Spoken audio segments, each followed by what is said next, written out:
નમસ્કાર મિત્રો, મારી એબી ગુજરાતી ન્યૂઝ ચેનલમાં તમારું સ્વાગત છે। તો મિત્રો, સુરત મહાનગરપાલિકાની ઘોર બેદરકારી અને કોન્ટ્રાક્ટરની મનમાનીનો ભોગ હવે સીધા શહેરના નિર્દોષ નાગરિકો બની રહ્યા છે। ડ્રેનેજ અને પાણીની લાઇનના કામ બાદ નિયમ મુજબ રસ્તાનું મજબૂત પુરાણ કરવાની ફરજ બજાવવામાં પાલિકા સદંતર નિષ્ફળ ગઈ હોવાથી ચોમાસાના પ્રથમ વરસાદમાં શહેરના રસ્તા એક પછી એક ધસી રહ્યા છે। તો મિત્રો, તમને એ પણ જણાવી દઈએ કે મોટા વરાસા બાદ બુધવારે ઉધના બસ સ્ટેશન અને લિંબાયતમાં રોડ બેસી જતા એસટી બસ અને સ્કૂલ વાન ખાડામાં ફસાઈ ગઈ હતી। તો બસના મુસાફરો અને વિદ્યાર્થીઓના જીવ તાળવે ચોંટ્યા હતા।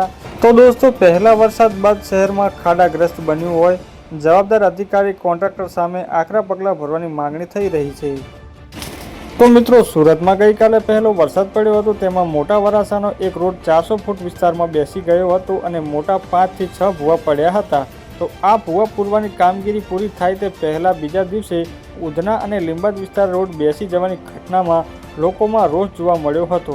સુરત પાલિકાના કોન્ટ્રાક્ટર અને પાલિકાના અધિકારીઓનું ગુનાહિત બેદરકારીના કારણે હવે સુરતના રસ્તા પર વાહન ચલાવવું હવે જીવનું જોખમ બની ગયું હોવાની આક્રોશ જોવા મળી રહી છે। તો મિત્રો, જોવા જઈએ તો હજુ ચોમાસાની શરૂઆત થઈ જ છે, ત્યારે શહેરના અનેક વિસ્તારોમાં રસ્તા બેસવા, ખાડા પડવા અને વાહનો ફસાવાની ઘટના વધી રહી છે।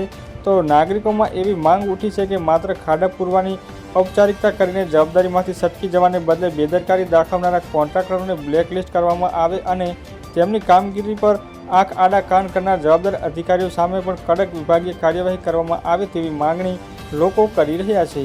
તો મિત્રો, આજના દિવસ માટે આટલું, મળીશું નવી અપડેટ સાથે।